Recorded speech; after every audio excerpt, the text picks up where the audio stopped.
So Dan just jumped in to see if the 49.55 is going to start this morning. It's touch and go whether it's going to. Right, let's have a listen.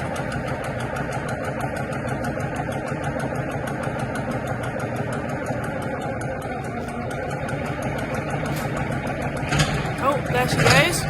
Brilliant. That means we can go out fertilising. Yeah, fertilising. Onto the cobble.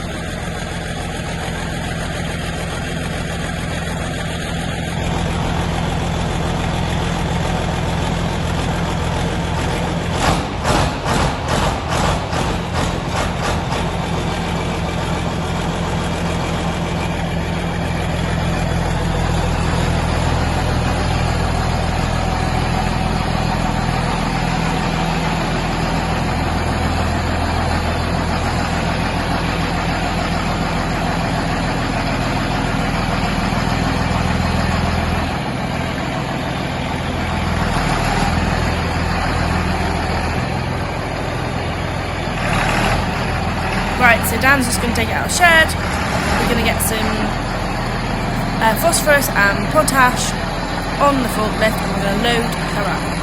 Let's have a look at this in a minute. Once Dan's gone out of the shed, I'm going to get it all ready.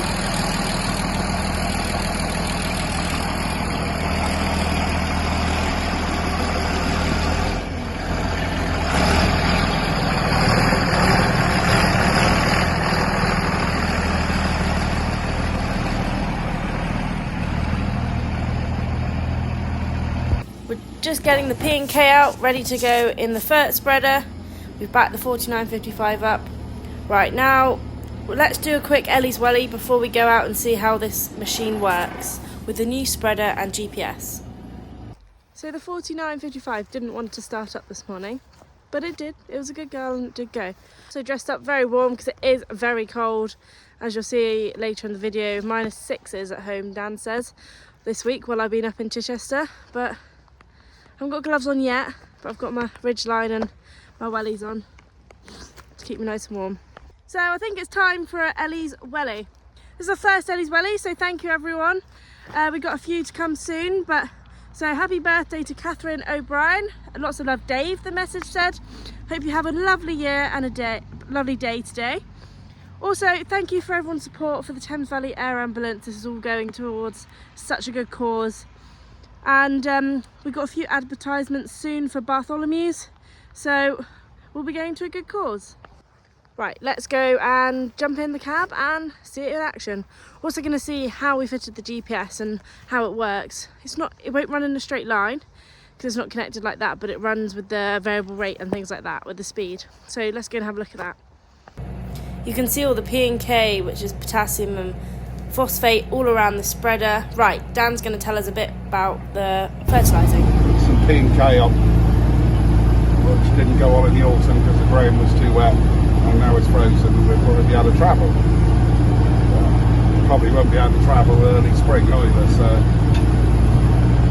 we probably wouldn't get it on until the end of April, and I'd rather it was on before.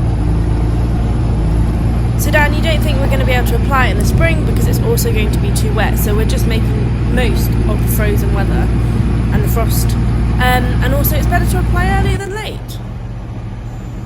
We're chugging along nicely. We're off to one of our fields just across the road. We're going to go past the pond soon. We'll see if that's frozen this morning, shall we? Right, we're nearly there. Oh, the window's starting to frost up as well. Right, look at all the trees, look how frosty they are. The ground, it's been -6 at home.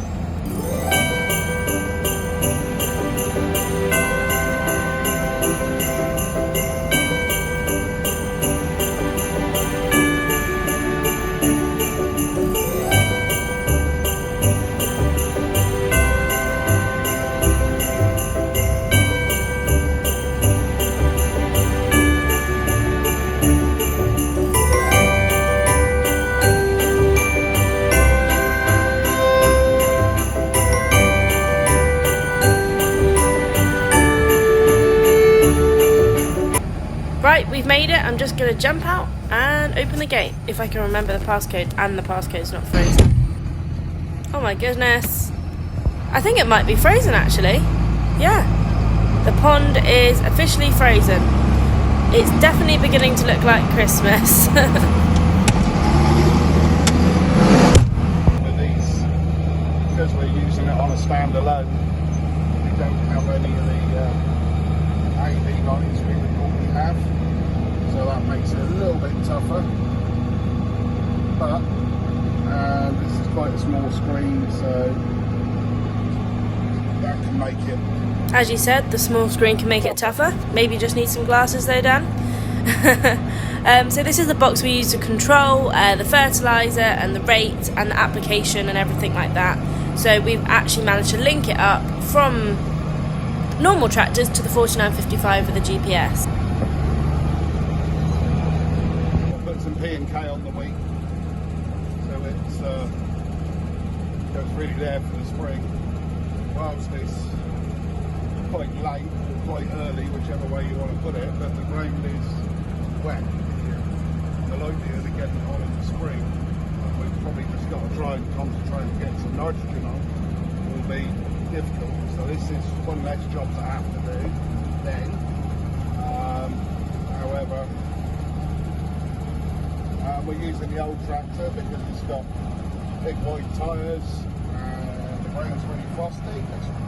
We've had a week of -4s, 5s and 6s, so at least we can travel quite confidently. As you said, we've had -4, -5 and 6 at home here, but where I've been in Chichester it's only been -1, 2 or 3, so it's surprising how much cooler it is over by you. So yeah, really important about the travelling, because if we can't travel, we're just going to get stuck in the field and there's no point making big ruts into the field. So happy birthday to Catherine, and don't forget, if you've got a mention or an advertisement or a proposal or anything like that, head over to the link below in my comments and donate to Air Ambulance. It's a good charity. Don't forget to hit that subscribe button and like my videos. Also, watching them for a long time really helps me. I'm starting to get my subscribers up, which is good, and also my watch hours. This is such a good charity support, but why is it such a good charity? Me, farmers or any loved ones that work in an industry like farming and run a field, the first person we're going to need is the air ambulance. Also, agriculture is one of the highest with the most work-related incidents.